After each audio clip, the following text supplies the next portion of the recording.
Welcome back. When debugging or logging a multi-threaded application, knowing which thread executed a specific piece of code is essential. Python automatically names new threads, but using descriptive, custom names makes tracking concurrency much easier. This section focuses on naming threads. 1. Default thread naming.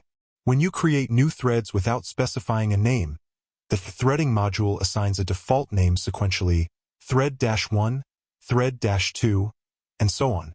This mechanism helps distinguish them from the main thread, but these generic names are not very informative about the thread's actual purpose. 2. Assigning custom names.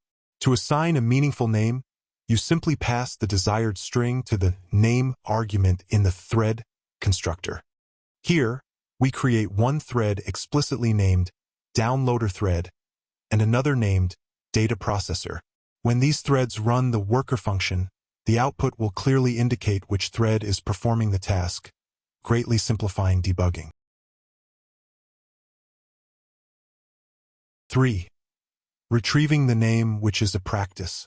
To access the thread's name inside the function it is running, you must use threading.currentThread.name. This practice ensures that all logging and error messages automatically contain the context of which thread generated them, which is absolutely vital in multi-threaded programming.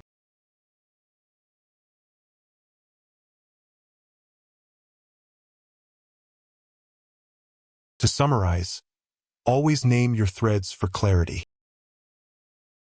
Our next lecture 26.05, Thread Extending the Thread Class. See you there.